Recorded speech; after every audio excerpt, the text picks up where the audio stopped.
All right. Well, second edition. Collector's edition. Collector's edition. Yeah. It's the retail season, right? It's the season of all retail right now, right? Yeah. And it 'tis the season. So, well, after our last episode, it's such a resounding endorsement for Chipotle. They now sponsor the podcast. Just kidding. We're just kidding. Just kidding. But we're working towards that open free towards bowl. that. Yeah. So, One but free bowl each. Rob Dog's back. Yeah. Glad to be here. We got Bob back. Bob Appreciate decided to come Appreciate back. it. So, well, let's run through the first thing, the biggest news I think that's gonna affect everything right now, and is gonna be the Fed. Absolutely. We got what, 50? We get 50 bips? 25. 25? 100 since 100 September. cents. So 50 in September. But rates aren't really coming down. Not coming down enough. Before you dive into that, I guess we have 2 more apparently labeled for next year. But they thought it was gonna be 4. Yeah. Now they're saying it's 2. Inflation's a little tough. Market got hammered yesterday. Yeah. It was down big. It's back up, and I haven't looked at it recently, but it was back up today. But yeah, I got hammered yesterday. And we're recording. This is 12/19, so 12/18 it got smoked. Yeah. Mhm. So Right. But yeah, the big changes, I guess, when you look at what's going on in the market and with what the Fed's doing, and kind of like what Will said, only suggesting maybe there's only 2 rate reductions next year, which people didn't love hearing. But I think the big thing for us and what we do on the capital markets side is we're really focused, obviously, on that. And the momentum's going in the right direction, but we're watching that 10-year really close. And the 10-year, if you go look at it, we kind of charted everything like what's that look like over the year. And we just looked at kind of we charted the high, the low, and kind of looked at the median for each month. January, it was like just over 4. It was 406 for the median. And then it kind of, ticked up in February to 426. And then it started dropping. It jumped back up in April to 4.6. And then from there, it started dropping again, got all the way down to 363 in September, right around the first rate reduction, that 50 basis points we were talking about. Mm-hmm.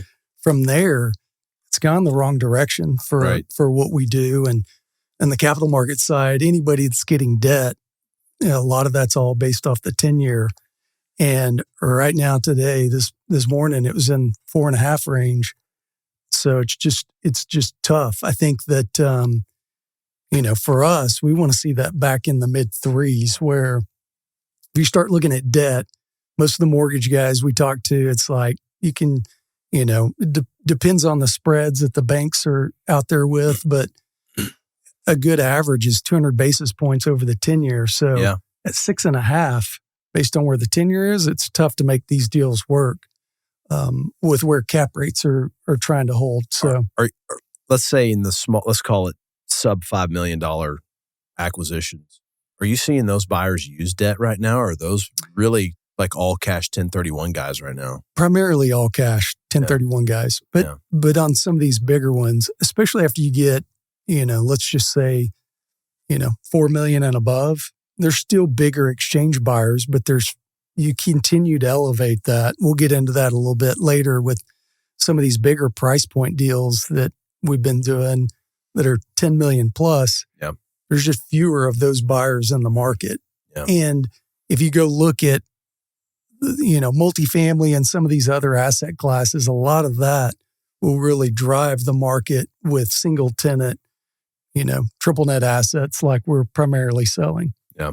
And so when the debt's this high, it's hard to make those multifamily deals, pencil and make sense. Yeah. With that lack of velocity and transaction volume, then there's fewer exchange buyers in the market. And so that's what we're seeing. We've seen a little push at the end of the year here, which is all, I think, positive, but we really need that 10-year to come down so you can use debt on these bigger transactions and there'll be bigger exchange buyers in the market. But so let me ask you and get your opinion on this. It seems like there's a little sentiment that with Trump being reelected, it's a good chance we're getting bonus depreciation back. Yeah. If rates continue to stay where they're at, but we get bonus depreciation back, do you, we have it, but it's we're at 60% right now. Yeah. It's supposed to go to 40 next year. We're and cutting down to 40 and tearing down. If it goes back to 100, do you think that will spur activity? Absolutely. Okay. Absolutely. We're doing a number of transactions right now in the C-store space, a lot of 7-Elevens, and there's exchange buyers that are chasing those because of the credit, investment grade credit, and they like it from an exchange standpoint. But there's a large number of bonus depreciation buyers in the market right now. There's one large one that completed a huge transaction. He's buying over $100 million in 7-Eleven assets primarily that we're transacting with. And there's others that are smaller, 10 million or, 5 million or whatever it may be. And those guys are still showing up. Even today, we were on a call this morning with a buyer that's trying to transact. We're December 19th. I think we've got 12 days left in the year. If you really boil it down to business days, it's more like 7. Yeah. And you've got holidays. And so 7 with everybody working at 50%. That's right. So with everybody you need to close that, people are disappearing. And so we're on a call this morning, not even under contract. These guys are trying to convince our seller, transact with us. We'll do everything we need to do, all the heavy lifting. We've got the relationships to get this done. We're all cash. And they want to close it this year for bonus depreciation. So those guys always show up at the end of the year. We closed one last year. Literally, I think it went under contract the 29th or 30th and closed on the 31st. So what? It's one location? One location. Yeah. Okay. I can see that. Yeah. If you're pretty sure there's no environment. Not the big buyer. The big buyers, he's done it more the right way and done it over a couple we did years. it last year. It's possible. It is possible. It's more possible in this space too because the developer's already gone through so much due diligence on their end. I mean, it's really just. I mean, you probably had a title commitment issued within the last 18 months already on this thing. Most likely, nothing's changed. Yeah. I'm just thinking about what we do on a day-to-day basis. Like, remember, triple net leases is where everybody has their shit together. Yeah. Yeah. Well, that's why we do it. We convert people to triple net. Yeah. It's just like, we find stuff, every deal, something hairy comes up. It's just, it's everything. I mean, what would you like to ask that comes out that's hairy? It's all just. Now, but in all fairness, too, we have a Murphy's deal closing. There was a total curveball that just got thrown at it. This week, but it's all getting rectified. But it's pushing it back. But in terms of like who that buyer is for that asset, all that BS has been cleared out. Yes, it's all done. Yeah. Like, here's your present. It's coming direct from Amazon. Open the bag. It's there. Yeah. You don't have to worry about all the A to Y. You're just at Z. So that's pretty attainable. Yeah. I mean, if you can get people to work. Yeah. That's right. Yeah. That's a big hurdle. That's a huge thing. Are the attorneys, are they ready to go? Because they're going to be working a bunch around the clock. Title company. Yeah. This particular asset's under construction. So it's got a whole nother kind of list of hurdles to get through. Yeah. They got to get lender releases and it's complicated. Oh yeah. But, If it's still mid construction, there's some nuance there that's For sure. not as easy. So go forward. Yeah. To your point, though, if we really believe the bonus will get extended, it's just a matter of, do they get that done early in the year and they try to make it retroactive to this year? Yeah. Nobody's buying based on that. Or does it happen later next year? But there's buyers that if it was 100% right now would definitely be transacting that are not transacting. Yeah. So it will definitely increase transaction volume if that happens. Okay, so he gets in what? January 20th? Okay. Or I don't know, when's the inauguration? The first 2-3 weeks of I'm assuming it's all self-serving for him too, right? Like, let's not get past the fact he owns a shitload of real estate. If he was to check with it. Could he have 2025 be 100%? Or would that push forward to 26? No, they could make 2024 100%. Yeah. Oh, wow. Originally, this year. So they can retroactively. That's why we were late on our K1s stuff. this year. I know that. I just didn't know how far back they can reach. Or is it just, hey, it starts today? It depends on how they structure it. But like earlier this year, they had a bill in the House that passed that was pushing the bonus back to 100%. And they made it retroactive to last year. So it was early enough in the year before all the tax deadlines had hit, but it never got through the Senate. So it never got passed. And they tried to do it a couple more times. So some of it's timing on when they can get it through and do they make it retroactive or not. But I think that'd be sick. The thought is they probably do it at a point, hopefully next year, and we'll just have to see if it's retroactive or not. Dude, get some more cheddar. Yeah. It's a real thing. It is super real. So yeah, so we're pushing. We're hoping for a big time. We do enough with those buyers where the exchange buyer forever. We'll do deals with funds and REITs and family offices, but the REITs and big funds are not the best buyers for us. I mean, they're great from the standpoint they'll close and they execute and they're great on all that stuff. Yeah, they're not the best buyer from a pricing standpoint. So we're representing sellers. They want to go maximize price. Sure. And so from that standpoint, probably 90+% of what we do is with private exchange buyers or high net worth individuals. Bonus depreciation buyers have really accelerated over the last, call it. The bonus depreciation got put in at the end of 2017, but probably starting in 2020, it really caught on and accelerated from there. And then now that it's tearing down, there's still good benefit from it. But I think if it gets pushed back to 100%, we'll see more buyers, come in. Well, I think the good thing about bonus depreciation too is if you get to 100% and you look at it, people have told us, hey, why don't you do a 1031? And I'm like, man, I know. I don't like doing it, man. I feel like I'm going to miss something on the buy a little bit. We've done one. Because of the timeline pressure and timeline pressure. But if you have 100% bonus depreciation, pay the gain and just tell everybody to go buy into the next deal with you and bonus depreciate it. And it's about the same tax savings. So obviously you could 1031 or something and then bonus depreciate it, which would be great. But at the end of the day, it's still not a bad deal to just take the profit and then go bonus depreciate the next asset.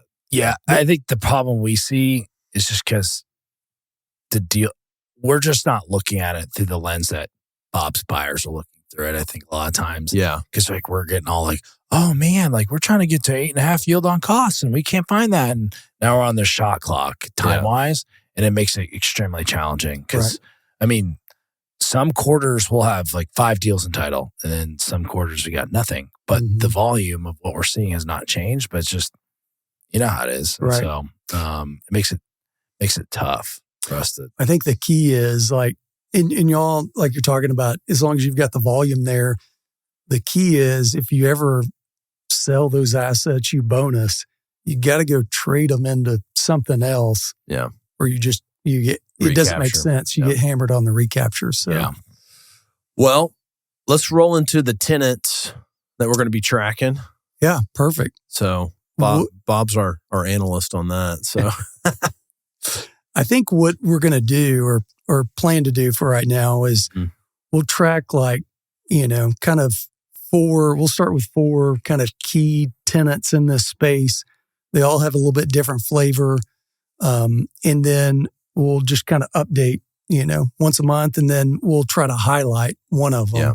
We've already started on that a little bit with 7-Eleven, but we'll try to highlight one of them. And then as we run through them, we'll continue to track them and we may highlight a new one. Maybe it's a new concept like Kava or somebody else that's growing or there's something exciting about. But for right now, we'll start with 7-Eleven and Chipotle, everybody's favorite. Yes. Starbucks and then Walgreens. And so I think what we'll do is just kind of touch on with 7-Eleven. If you look at all 7-Elevens, there's about 143 on the market currently. Okay. Kind of all shapes and sizes. One of the things that we try to track is more new construction, 12 plus years remaining. And so we filter that down to probably it's around 70 right now. Okay. And then if you look at just kind of trends, so right now, those that are on market, as far as from a price point standpoint, the high is a little over 12 million. The low is just under 2 million. And the median is about 7.6 million. Okay. And if you, as a trend line, if you look back at that, call it, I don't know, pre-COVID, as a reference point, that median would probably been around 4 million. And so you just kind of see the trajectory of cost of increase, land's gotten more expensive, labor's gotten more expensive. So, that's something we'll try to touch on from. Are any of those the ones that they slated for shutting down? Or is there some in that? There's some in that. Like probably the that's $2 million one. That's in the bigger number though, the 143. Okay, so, yeah. And they've closed a few. If you really look at it as overall, it's I think 3% or less of their portfolio. So, Okay. It's kind of a 100% of your portfolio if you own that thing. That's right. That's right. That sucks. Well, they're paying rent. Are they? They are paying rent. Yeah. Oh, So- is it dark? It's dark. Just dark. Yeah. Okay. How many of those are ground leases versus just Very, Very very few? few. Okay. Very few. There's There's 7 of them handful. typically a full. for the most part, thing. those are your land and building. Yeah. But, Yeah. but there's some ground Improvements. leases sprinkled in. Most of these tenants that I think we're talking about are trying to avoid ground leases. Just Gotcha. they're trying to save their capital. Yep. I guess just to continue on with them from a cap rate perspective, if you go look at that number of everything, the high cap rate was 6.25. That's maybe one of those that, is some of the ones that they did close that still have term on them. I see them from 6 to 6.25 just on the remaining term and everything. The median right now is just over 5.15 in that range. And the low is like 4.25. That's a California site. Again, there could be some ground leases in there. Real quick, a California site. I mean, you got to pay 13% state income tax on that money. Like, It gets what? how does it still always just get such a premium? I'll tell you, the premium has shrunk. Used to, we would see minimum 50 basis points, maybe more like 100 basis points. If you're looking at, call it California property, the same tenant, whoever it was, everything's kind of the same. Yeah. California versus Texas.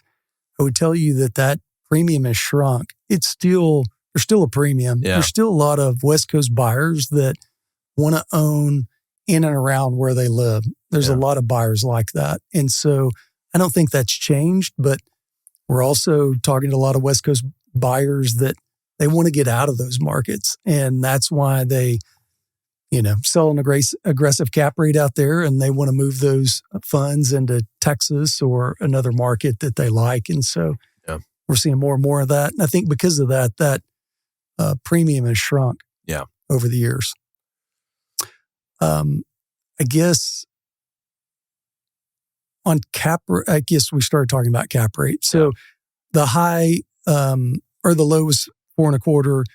If you look at, I don't know if we want to get into NOIs and rents, but just quickly on 7-Eleven, the high was 678,000, which is a big number. Median was 390,000 and the low was like 108,000. So that's a range that we're going to kind of track going forward. We did a lot of due diligence on 7-Eleven. We can't probably get into too much details. Jeremy and I, we tracked down funding a portfolio of build-to-suits for them, and with one of our developers.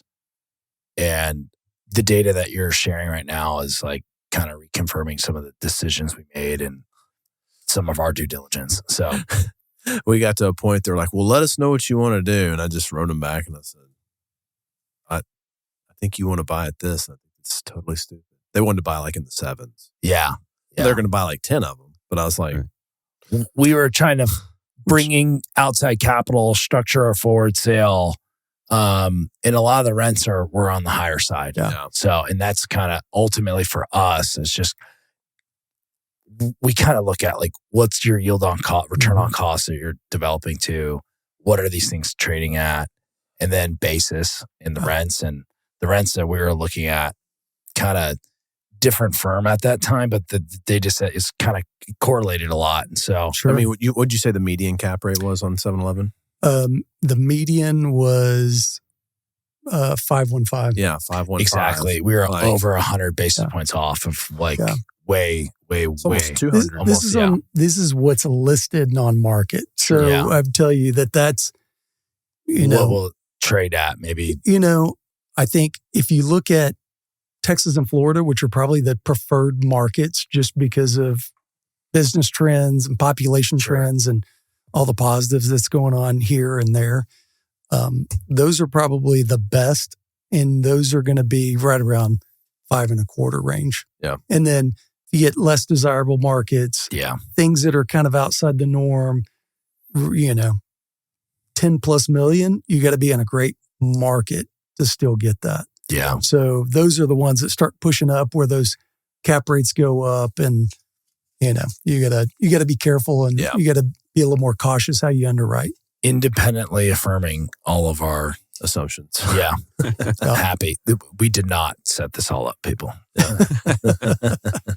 So I'll tell you, we've transacted on multiple that are north of 10 million, and they've traded well. So it just kind of, again, goes back to market. Like, is it 5.25-ish range because they're in a good market like Texas, or is it in the Midwest and it's trading, mid 5 or 5.65, something at a higher range? But market definitely has an impact.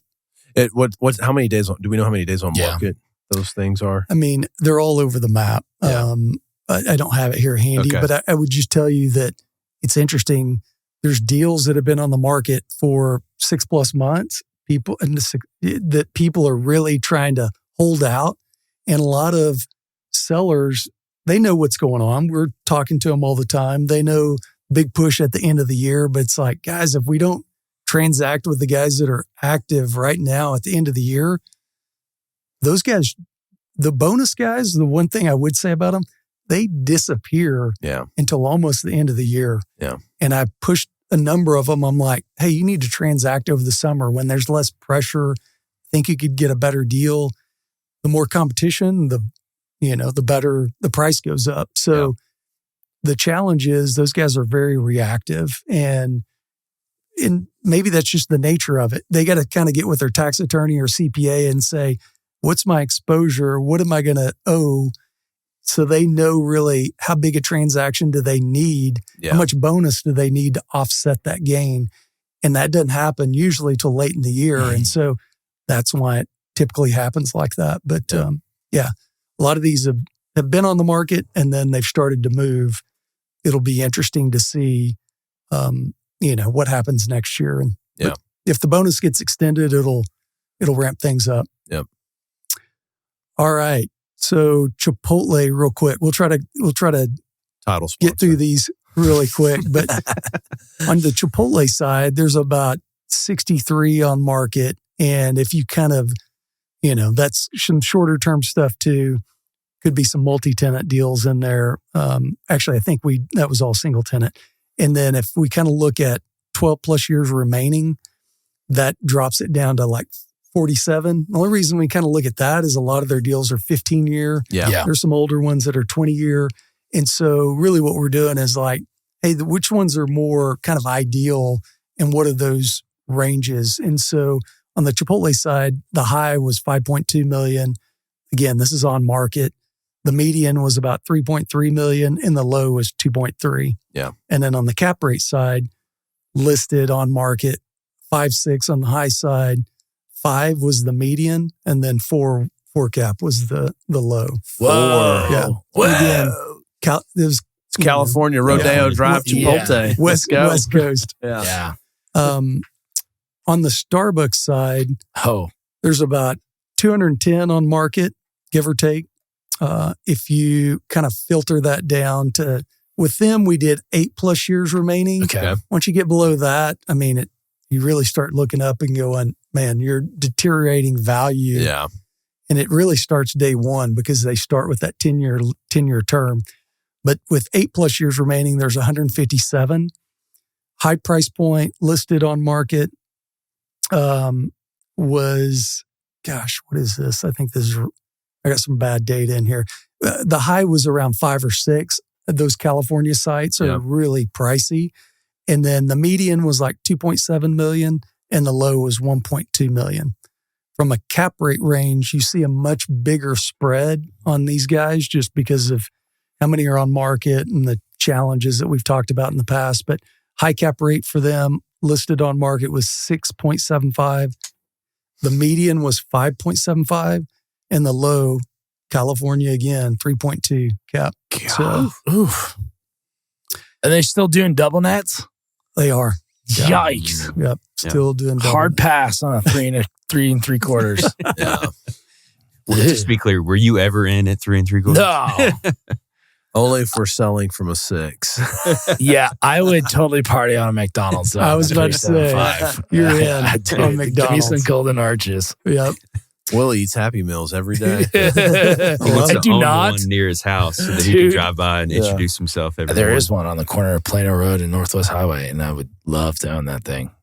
Prince Cash. I did take my truck to the Caliber collision we owned yesterday. Yeah, that was super funny. Just give them a test run. Yeah. No, I did. My son wrecked his truck, so I was like, I'm here to do a landlord inspection too. they're like, What's great about Golf Caliber, club. I don't know if they still do it, but years ago, we were selling a few. There was one in Fort Worth, and we go meet the buyer out there. We talked to the manager ahead of time. He was great. We're like, hey, we're just, we try to keep it low key. We work with the property owner. We're just going to walk around, take a couple pictures. We won't get in your way. He was like, no problem. Come in here. He goes, we'll let you peek in the back. And it was great because we kind of walk through with this guy and it's like, hey, we're just, keep this low key. But the manager's great. He took us in the office. You look up on their board and it was like their goal was like 8 million or something crazy, for the year. And then you go look at where they were and they were above goal. And we're like, That's hey, great. did you see that? yeah. He was like, sold. Let's go. Yeah. Yeah. It's good. They're a machine. Yeah. They are a machine. And they get a bunch of insurance money paying. Yeah. So it's consistent. All right. Last one real quick.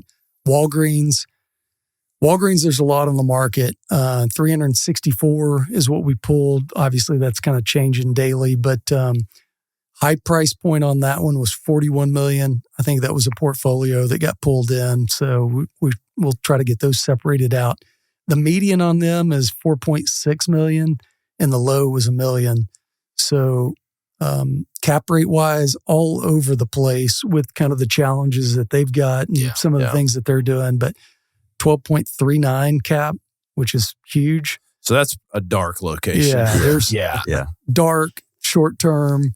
It's got, probably a big rent on it. And so they're trying to still capture some value off of that rent. And then median was 7 cap and then the low was 4.21. So, the Walgreens 4.21 has to be their new little concept, right? It has to be a brand new one. I think it was another California site. Yeah. They've still got some great locations. I think it's kind of a bifurcated market with Walgreens where you've got these big rents in these just kind of neighborhood intersections where you can't ever go replace that rent. There's not a good backfill tenant. There's maybe some dollar stores that'll backfill. Goodwill, I've seen backfill. But if they're these little corner neighborhood market locations, then it's difficult to go replace that rent that they're paying. So those are going to be high cap rates. But then they've got some great sites that are sitting on corners where there's 60,000 plus cars at the intersection. Maybe it's a dense infill location in California. And maybe you look at that one and go, gosh, these rents are below market because they've been there for 20 plus years and those are the ones that are still demanding a real low cap rate. Rob, do you have any tenants that are chasing the dark sites, like for concepts? Like someone's got to be thinking about that For the Walgreens in particular? Yeah. It's a very unique size, right? 15 to 16,000 square feet, freestanding with a drive-through and not a ton of parking, relatively speaking. It's not an easy backfill. It's not an easy demise to put 2 tenants in there. Yeah. Because nobody wants 6,000 square feet either, right? So it's a very unusual box when you start trying to split it up. And then you add 3 tenants in there. Well, now you don't have enough parking for all of those guys. Yeah. And then the drive-through is on the far back corner. So anyways, it has some unique challenges to it. The other, to elaborate on that, is, Sycamore Partners is evaluating buying Walgreens. That could happen even as early as next year. Okay. Are they a private equity firm? Yeah, private equity group. So, if you're an owner, you're sitting there thinking, oh man, like it sounds bad right now, but if Sycamore buys it, it's going to get even worse. Yeah. Oh, yeah. Because they are going to hit us over the head as hard as they can. Yeah. And you've got a lot of these, Walgreens, CVS, that was kind of all the rage from hey, I sold my house in California. I'm moving to Tennessee around the grandkids. We're going to 1031 it into Walgreens, and I never have to touch it again.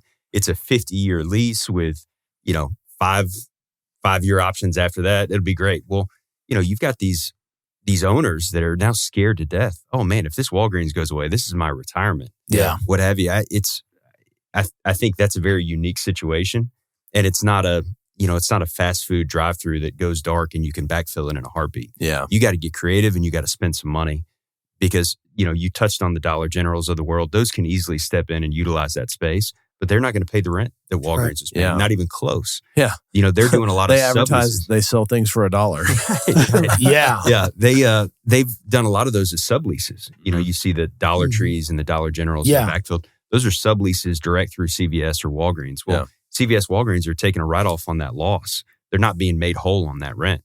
Oh, that's it. So they're in a situation unlike, who was it?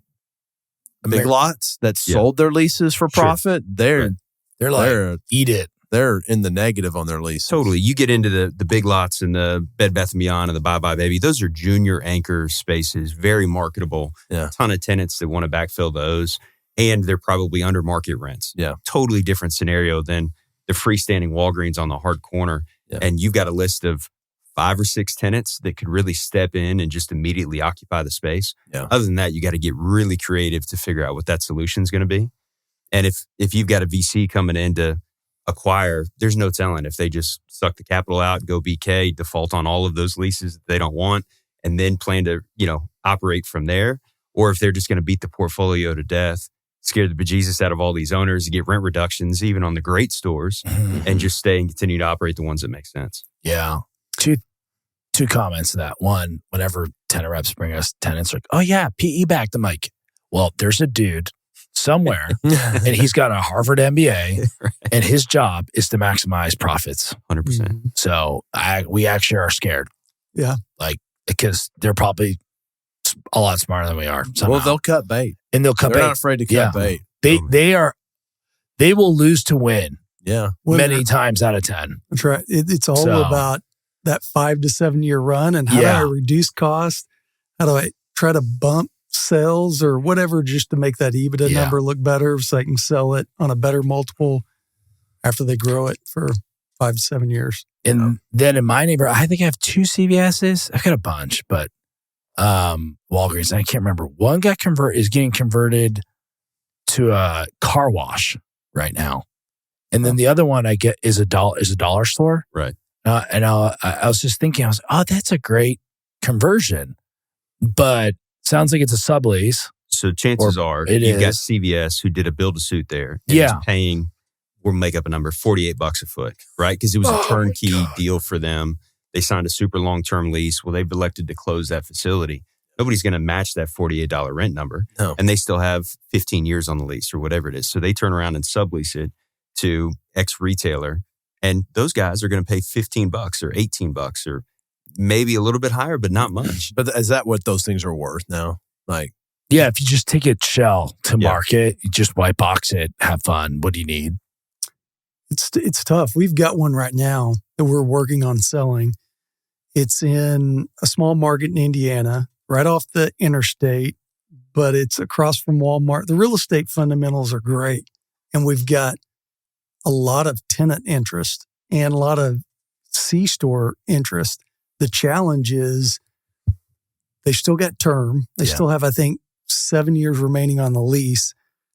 They've offered buyouts and that they kept ratcheting it up. I don't think they've introduced a new one just because the seller, our client, hasn't accepted any of them, which he's smart not to unless he knows who's he going to sell it to. And he's probably, we're on the market for around a little over $3 million. And it probably needs to be more like 2.5 to make the numbers work for even a C-store user that'll buy it, come in there, remove the building, do all the demo and everything that needs to be done. Now go build their own facility, which is going to cost, several $1 million. So they've got a huge investment in the site, but there's enough there to go make that happen. The problem is we're priced over 3 and it doesn't quite work for anybody. And he's ultimately he needs to sell it there, plus get the buyout he's got on the table from Walgreens to get whole on what he's got. And anything less than that, he's just not been very motivated because he's still collecting rent. Yeah. And he doesn't want to go do that buyout prior because if he goes and does it and he doesn't have the other deal ready to close, well, now all of a sudden he's got a buyout, but now he's got to start coming out of pocket for insurance and taxes and everything else. And so they're complicated. They look great when you look at them and, oh, this is a great redevelopment site, but getting the numbers to work, getting everything to match up. We got multiple developers that are interested in too, but it's this balance of they need time. They're not going to go get their client all fired up and excited about it unless they've got it under control, and they're not going to go close and they don't want to go spend a bunch of money on it until they know they've got a lease in place and the numbers work and they can move forward on it. So they're tough. Someone's going to have to figure out how to use the existing building to make it make sense. Could a C-store cut the front half of it off? Totally. Yeah. I was just thinking the same thing. You shave the front. You've got essentially a triangle on there. You've got your gas pad out front. Something like that could potentially make sense. But, just the building itself, that's just an unusual size, right? You got a swim school or you've got, general retail. They're not going to pay the freight that these guys paid when they did a build-a-suit. No. That's the swim school. That's interesting. Yeah. Well, you're just talking about people that just don't have the credit behind them. Yeah. Sure. Yeah.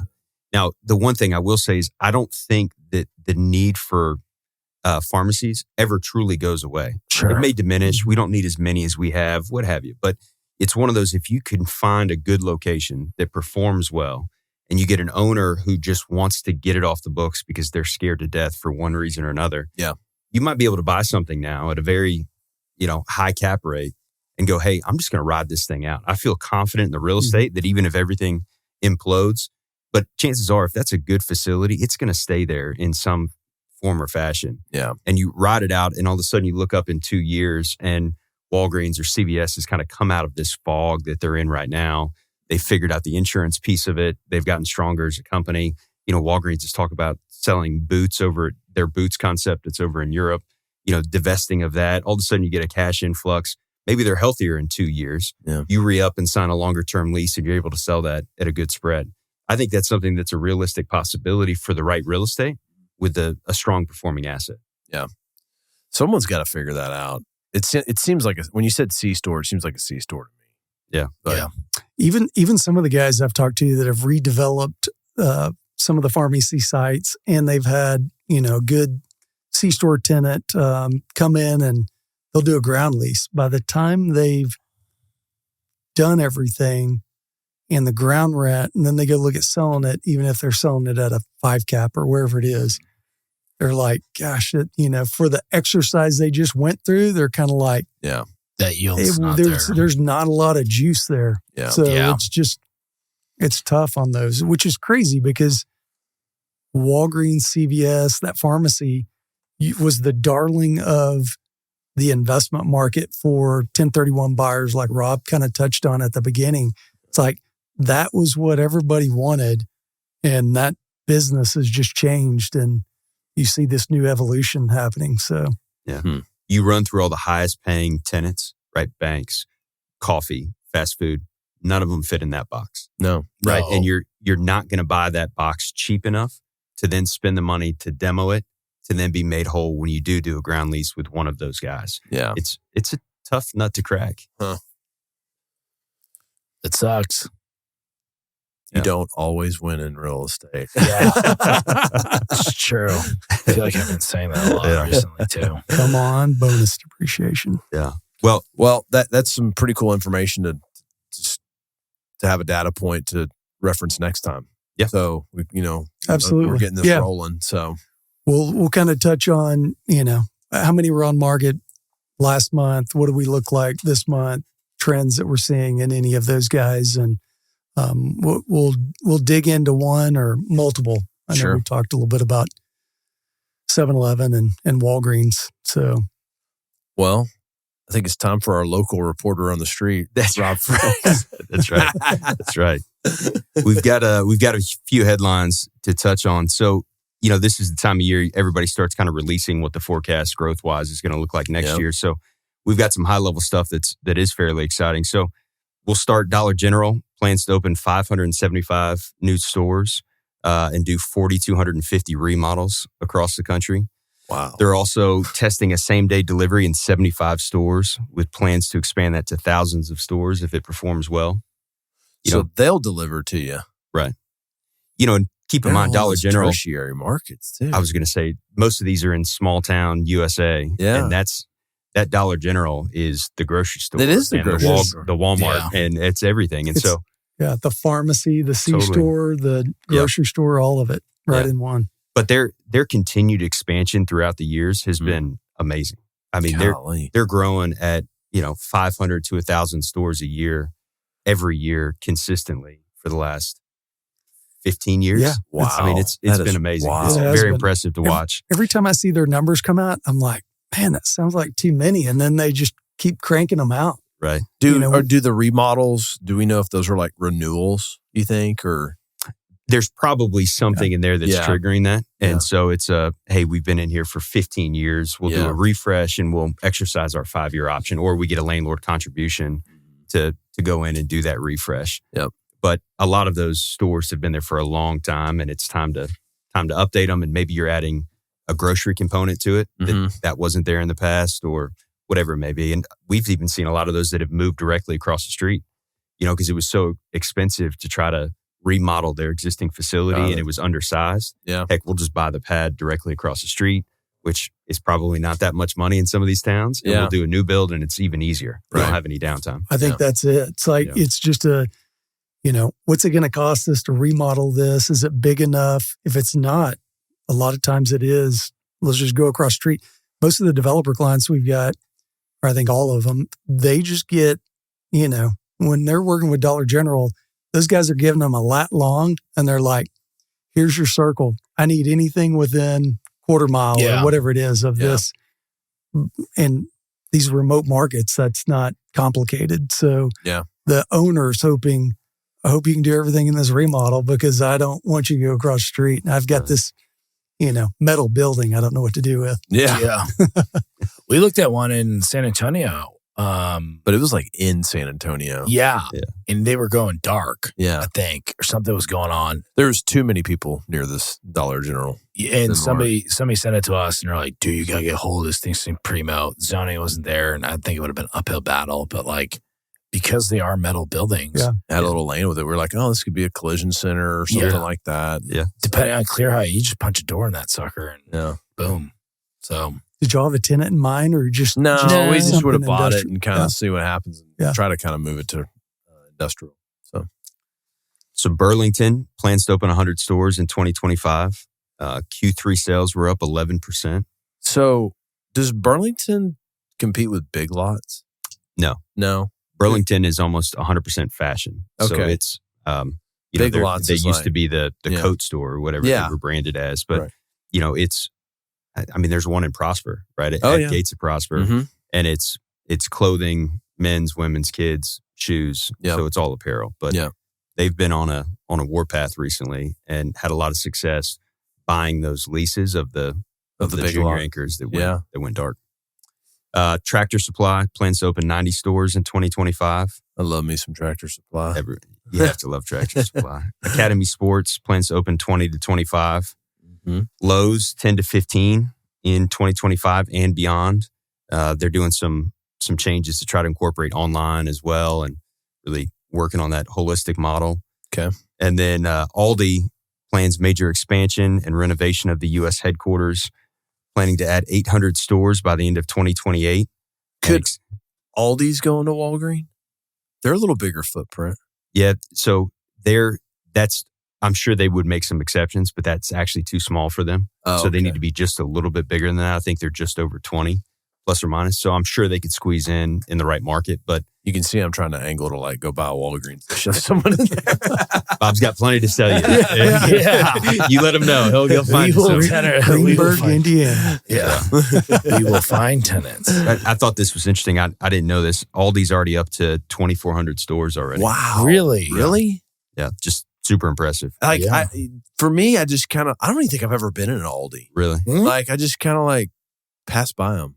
Like, there's definitely a consumer base for that, especially with the inflation that we're experiencing. Yeah. If you just want, you go in there's one type of flour. Yeah. You've got one set of bananas and none of them are organic. And you've got one thing of biscuits and whatever it may be. But there is a market for that without a doubt.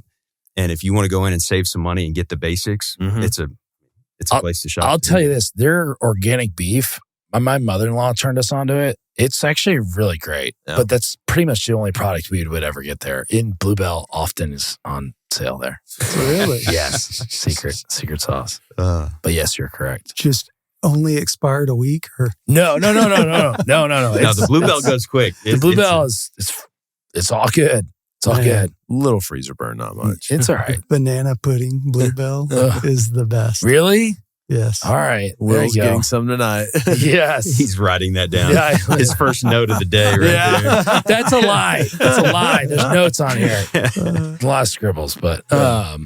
So some other highlights. So Kroger Albertsons, Tom Thumb Albertsons, that $25 billion merger got called off for the time being. Yeah. Denied. Now, what happens next year? I don't know if that gets readdressed under a different administration. But I think for right now, that's essentially dead in the water. Essentially antitrust, right? Yeah. But they're making changes, right? I'm sure this is going to be, this is going to be reworked and readdressed. You're fired. On that note, both of those companies have continued expansion even while this acquisition conversation has been ongoing. So in Dallas, Kroger has announced 2 new locations, one in Little Elm, one in Fort Worth. They've recently opened in Melissa, and they've got 2 under construction currently, Plano and Fort Worth as well. So Kroger's been aggressive, and Tom Thumb, same thing. They just broke ground on 3 locations on the same day. Midlothian, Sunnyvale, and Sanger. Sanger. Yeah. We're part of that one. We're in there. There you go. Yeah. That's right. And then of note, Tom Thumb recently just terminated their lease at Redbird Mall. That was kind of an interesting How come? deal. Yeah, you've got Joe V's that backfilled the old dark grocer space on Camp Wisdom. What's Joe V's? I never heard of it. So Joe V's is HEB's concept. It's essentially I don't want to say discount retailer, we'll discount go with that. grocer. Discount grocer. Okay, that is does very, very well down in Houston. This was the first Joe V's opening in DFW. Made a lot of press. It's perfect for that area. Oh yeah. That's a grocery desert for sure. It is. Yeah, that's a huge thing down there. And I think that Joe V's will perform very, very well. And so Tom Thumb had signed a lease as part of that Redbird redevelopment. I think with the competition coming in, the landlord might, there might have been some delays in delivery and some dates missed. I think it was an easy way to, exit out of that. So they terminated. Did they have a right to terminate? They did. Okay. Yeah. My understanding, I wasn't involved in that deal, but my understanding is they had some dates in there that were not hit, and that allowed them a termination right that they exercised and have moved on from that. It's probably best for everybody. Yeah. Sounds like Joe V's is probably a better fit for the area. Sure. Yeah. But there was a ton of press when they landed that deal. Like that was a big thing for the Redbird Mall redevelopment, which has been a great success. You've got medical down there, retail. That's Starbucks. every time I go down there, it's got 50 people in line. It's amazing. Yeah. It's a huge revenue location for them. Yeah. I think I was in some seminar with the guy who's put that all together. I might be over my skis, but I think it's like a top 50 location in the country because there's not one within 8 to 10 miles. Yeah, wouldn't surprise me. For Starbucks. For Starbucks, yeah. So we sold a Cane's right around the corner from there. Yeah. And I went out there one day to look at it and take pictures, and the traffic was ridiculous. Yeah. And I called our drone guy. I go, you got to get out here. Come on a Friday lunchtime. Oh, yeah. It's the best drone video I've ever had. The traffic was wrapped around the building a couple times. It was out in the street. It was crazy. Yeah. There's a lot of pent-up demand in that market. How many times have you reused that drone video, Bob? Don't lie. I just taking pictures from different angles. There you go. Let's show this Cane's. It won't say that it's actual photo. Yeah, it just says representative photo. Yeah. I love it. Let's see. We've got a couple new developments coming in and around DFW that are of interest, especially to us that live up in the great northern exposure. So we've got Fields development in Frisco. West Fields is essentially the same developer who did Shops Legacy West, has now moved up and is working with the families up there to do the Fields West development, $660 million. Who owned the field? I mean, it's named after the owner, right? Fields was Mr. Fields. So he was an attorney in Dallas. Okay. He actually owned a bank in town as well, and he was big on buying land and just sitting on it. Yeah. And so he had 50 acres at, Stonebrook in Lebanon that he eventually sold to Hines that built a residential community. But Mr. Fields owned all of that land. He passed away with no kids, left it to his nieces. They have now brought in the Hunt family as a partner on that, as well as Femi Hanrahan is going to step in. He was the one that constructed. He was the developer. Yeah, he was the developer for Legacy.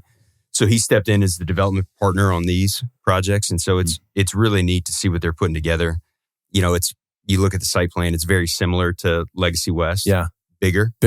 And it gives a chance for everybody to kind of look at it and go, hey, what did we do at Legacy West that worked? What didn't work? What would we do better? And now you get to redo it, optimize on it. Steroids. So have you watched the YouTube video of the Fields? I have. The drone thing? Yeah. It's like, when does this end? Yeah. Just keep going and going. The city of Prosper can fit inside the Fields land. Wow. Whoa. I mean, that's the scale of it. Wow. So it's major, right? You got Dude, yeah. that's nuts. That's awesome. I Yeah. haven't seen the video. It's pretty impressive. Oh, dude, it's like you're walking down Legacy West, but it's like 6 of them. Yeah. Wow. Yeah. You're like, Mhm. okay. Like in my mind, I'm like, oh, there's Gucci, there's North Italia, there's Shake Shack or whatever. And then I'm like, Again. and there it is again. And there it is again. It's Yeah. I remember watching it and be like, holy smokes. Because Yeah. I worked at Liberty Mutual there in Legacy West right when it opened. Okay. I was in that office building. Sure. And I like the joke, like we were peeling the plastic off the glass. And we actually were. Right. My team was the first team in there. And there was still vacant retail space there. And like that hotel was not there. And there was just some missing components. And it's really beautiful. Like what they did. It's really impressive. nice. Very impressive. When will this deliver? So I think this is probably, I don't know exactly, but I would venture to guess it's 26, 27. Yeah. I mean, it's going to take a while. I don't believe they've started moving dirt yet. Yeah. Obviously, you've got stuff around it that's moving, but it'd be right there at Fields Parkway and Dallas North Tollway. They just made some press on some announcements on executed leases. So Bloomies is coming in. That's 50,000 square feet. That's the Bloomingdale's concept, where they essentially pull out their best of the best brands out of Bloomingdale's, put it in 50,000 square feet. This will be the first in Texas. Yeah. So there's only 4 of them currently operating nationally. That's pretty big time. That's big time. You've got Pottery Barn is committed. Mastro's is committed, 10,000 square feet, super high-end steakhouse. Mastro's. Oh, nice. That'll be the first in DFW. Yeah, it is. So that got announced as well. You've got, Beverly's, Greenpoint, Mexican Sugar, 60 Vines, Tommy Bahama's Marlin Bar is going in as well. So a lot of activity there. It's pretty Tommy neat to see. Bahamas is unassuming. It's I think it's a great option. I went there. We went and ate dinner there the other night. It was really good. The one great. in Legacy? Yeah. Yeah, I Is there never live go there. music on the patio? Yeah. Yeah. It's Yeah. great. Me and It's a good Will and vibe. Devin went there with the wives. And it was Yeah. like- it was. I've never Really good. eaten there before. It's pretty good, man. Yeah. Like Really? I recommend it. Huh. I highly recommend it. I thought it was really good. You think that's a trend with some retailers? Like I know Restoration Hardware is doing Totally. that with all of their big new high-end Yeah, monster galleries. developments. We ate at Right. one. Yeah, I've had it two now. The one in New York, and then the one here. Yeah, Wasn't- it's very Food's okay. Yeah. Yeah. Ambiance is really not awesome. Like if Yeah. you want to be seen, Yeah, you go there. Yeah, it's like an Instagram photo. Yeah. yeah. Stop. Here's the thing. If you can execute both well, Yeah. there's not a time that we don't go to Tommy Bahama for lunch or dinner Yeah. and we don't walk into the retail store and at least Yeah. browse around. Yeah. And maybe Yeah. we grab a couple things here or there. Yeah. And it's like, I don't know that I would just walk into Tommy Bahama unless we were going on vacation. Right. Yeah. Sure. We wouldn't just pop in. But Yeah. if we're going to have dinner and drinks next door, I'm at least going to walk in and Yeah. see what's going on inside of there. So you can definitely see the overlap, Sure. but you've got to be good at both. Yeah. Because if the restaurant is disappointing, Right. you could fail miserably very, very quickly. Yeah. And honestly, you will be like, get me out of here. I don't want to see any of this Right. clothing. Sure. Yeah. Like, screw Yeah. this. Yeah. Because I would not walk into Tommy Bahamas ever. It's just not my vibe. Another one to focus on, West Grove and McKinney. Okay. So this is Custer and 380, done by a group here locally. Very impressive development. Whole Foods coming in. This is going to be one of 3 Whole Foods that's going to open nationally next year. Looks fantastic. The buildings are up. Infrastructure's in. It's The full steam Chick-fil-A is ahead. already open. Chick-fil-A is open. Had So- breakfast there.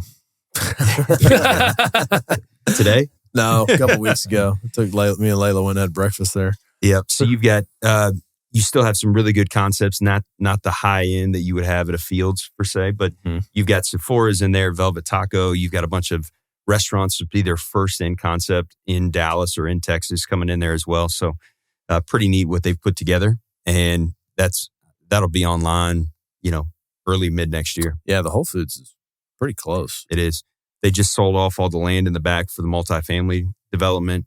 They've got dog parks coming in. They've got park settings in between the restaurants. So It's right next to it. is this all for, Multi. that's all, oh, wow. They're putting a ton of units in. Yeah.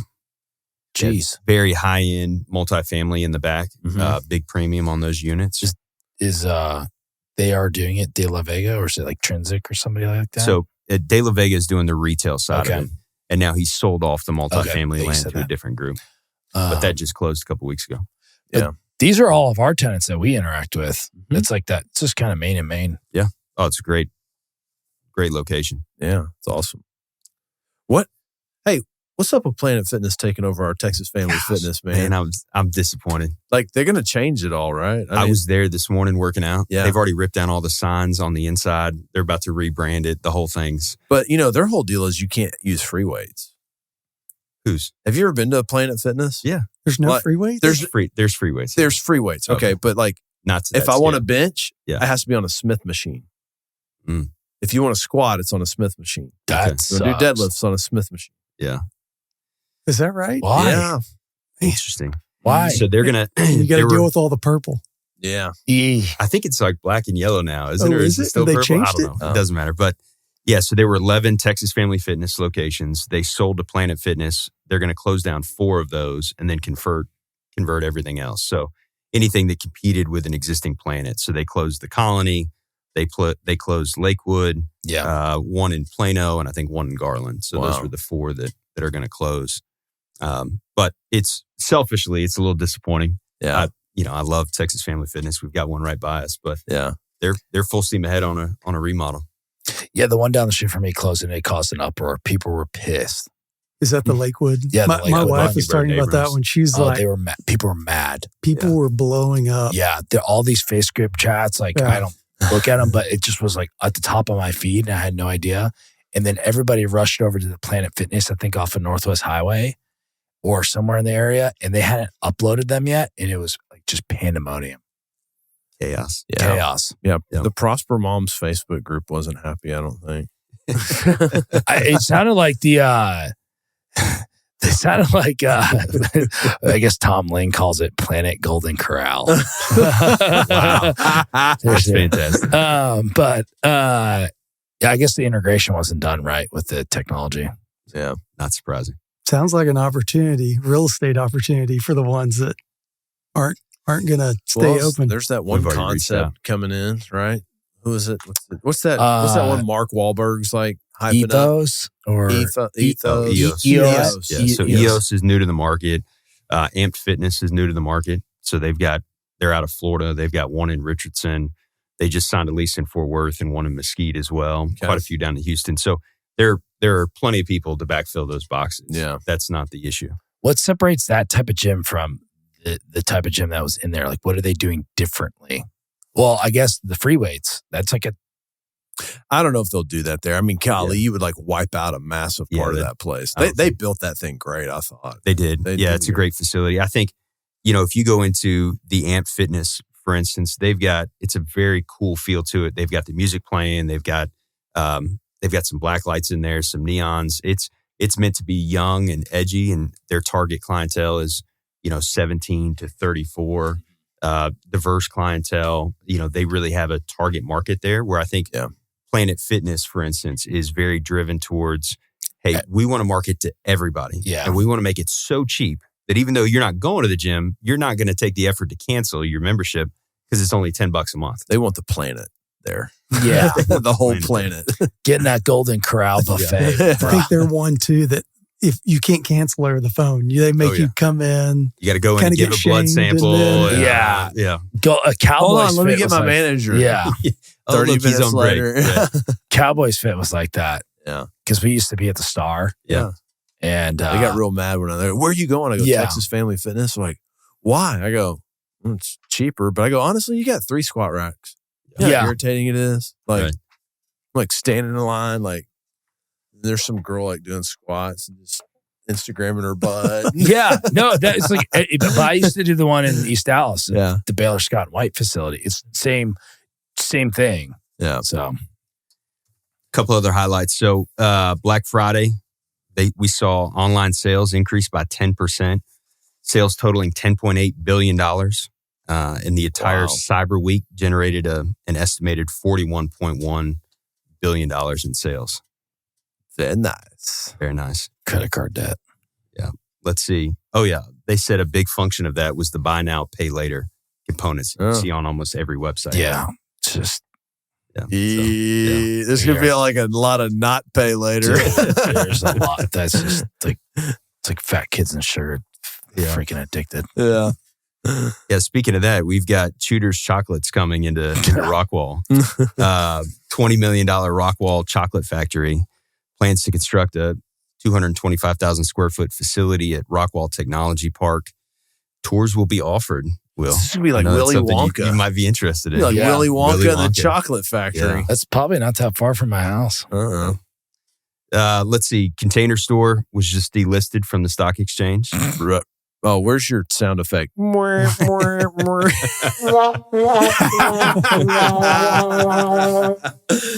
you go. So I think those guys are definitely in trouble. They have been for a while. They were supposed to get a loan that was going to kind of get them through, and that never materialized. And I think they got hit. They had a lot of product that sold at Bath & Beyond and some of those other stores that are no longer around. So they've gotten hit from both directions. And I think during COVID, they saw a major boost in business. Right? Oh, Everybody sure. was sitting at home. They wanted to get organized. They wanted new, cabinets, fixtures, storage containers, everything else.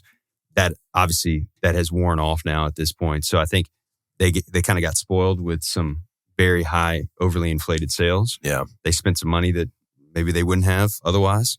And now they're feeling the effects of that. So those guys are in trouble. I feel like they were so strong for so long. So long. Yeah.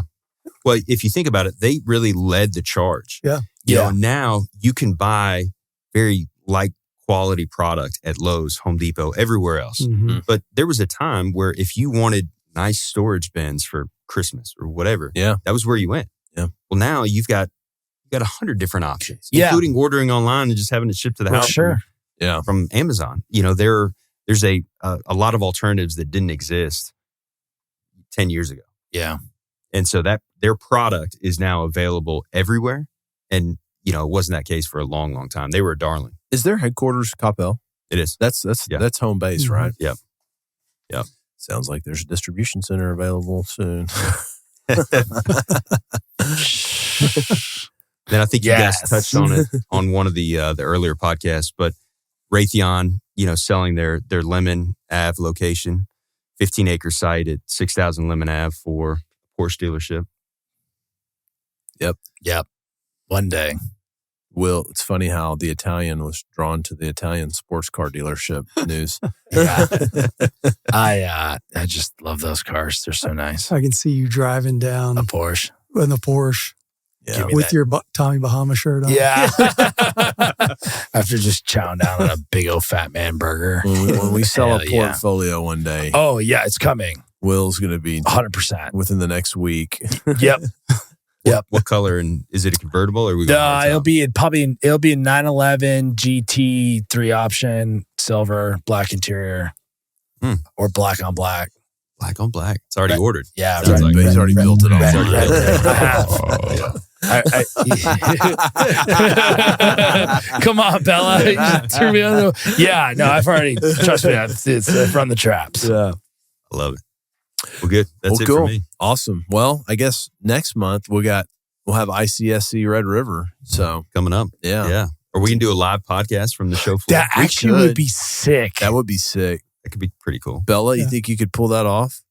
Can we get live mics, just like clip-ons right here? You do. Oh, Let's go. That'd be cool. well, these guys, they're- Live from the cocktail party so Yes. we can have a drink while yeah. we're Oh, yeah. but these guys are going to be like, you saw Rob's calendar last Dude. year. There was no breaks. Machine. You We'll probably figure it had to build in a pee break. Machine. Yeah. You got to let me know when we're going to do it so I can schedule some time. Yeah. Yeah, We're let's in. do it. I like That'd be that fun. idea. Actually, Yeah. that's fun. It'd bring a lot of attention to this, too. Sure. Let's do it. I like it. High yeah, five. that's He left me. Sorry, man. I was looking over here. that's next month. It's going to be here in a hurry. Yeah. What's the dates on that? Do we know? I don't can't remember. It's like January I think- 31st. Yeah, Yeah, 29th through 31st. Yeah. I think 30th is the big day. Whatever that Thursday is Yeah. the big day. How did Jeremy and I max out that conference? We bought tickets for ICSC members. Like, what would be your advice for capital providers or people who are kind of getting into the space to maximize? Because we had zero agenda when we went. Sure. We just showed up. We saw you. We know you. Didn't know you. But like, we walked around and we're floored. And just by us sitting in the middle of the floor, not really talking to anybody, we learned a ton just by being there. So Sure.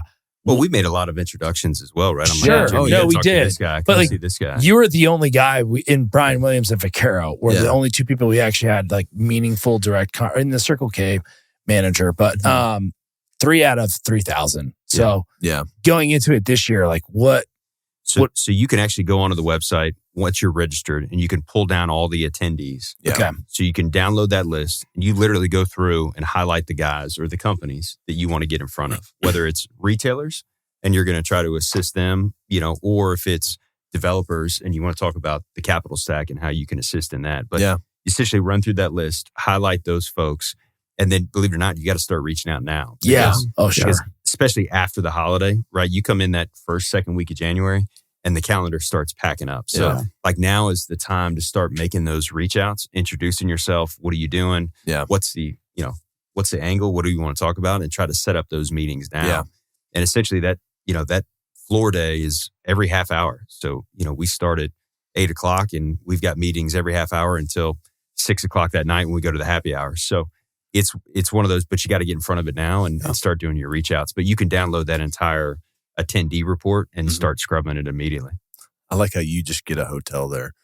You do? Yeah. Yeah. It's like, Yeah. I'd have, That's I smart. got to leave the house I would have to leave the house at 6 a.m. Yeah. to get there in time to be ready and on the floor. And then we've got a happy hour and then we're taking clients to dinner. Yeah. And it's like, well, heck, it's now 10:00 and I'm headed all the way back up to Prosper to then turn around at 6 a.m. and do it all again the next That day. makes sense. Nah, that's amazing. I think that's the other thing too. You just nailed it. But like I usually always go on Friday. Thursday's the big day. Like it'll be a full day from early in the morning until late at night. most people cut out after that. Friday's some of my best days just because it's more relaxed. It's easier to have meetings. People are more relaxed, so you can impromptu meetings happen, and they're great. Yeah. The attendance on Friday, falls off a cliff. You go from 8,000 attendees to 1,500 on the floor, right? Whoa. But something to point out, a lot of those attendees, that 1,500 have to be there, right? If you work for X, company, like, hey, we paid for a booth. We expect you to be there on the floor. But there's nobody else standing in line to talk to this person. Yeah. He or she's sitting there twiddling their thumbs with nobody to really just talk to. Instagram. So they welcome it. Yeah. They're like, hey, what's going on? How you doing? And Interesting. same thing with Bob. And we've had great experiences walking around the floor, and you get uninterrupted time where somebody's not like, man, I got to run off to something else. I got another meeting. Somebody's here to see me. Yeah. This is just a very casual. So Friday for us is kind of a bump in day. Yeah. Hey, let's just walk around and see who we run into and how we can help them. Yeah. Cool. Awesome. Good to know. Well, I'm going to the retail capital, I guess, of New York City tomorrow. So there you go. Yeah. Then Jess is headed up there. Jess and Vera are headed up there, right? Yep. So they're doing a little girls trip up there. So nice. You guys will be ice skating together. That's right. There we go, baby. Well, Merry Christmas. Merry Christmas. Yeah, good to see you guys. Yeah. Thanks for having us. Absolutely. Good way to close it out, for the year. And I think there's good things ahead. I'm excited about next year. I know it's been a challenging year for a lot of people, but I think next year there's a lot of good momentum and positives. And, one of the things I'll close with, I guess, here is that we track all the multifamily, kind of like what I was talking about earlier, as far as that feeding exchange buyers, and that multifamily volumes hit like 10 billion, and it's been up positive over last year's numbers, like 5 out of the last 7 months. And so that's kind of a leader as far as a leading indicator on kind of the broader market momentum. And so I think that's all positive as we head into next year. It's good. It's good. Yeah. Thriving in 25. That's right. Well, thanks, guys. That's fun. Appreciate it. It's good. Absolutely.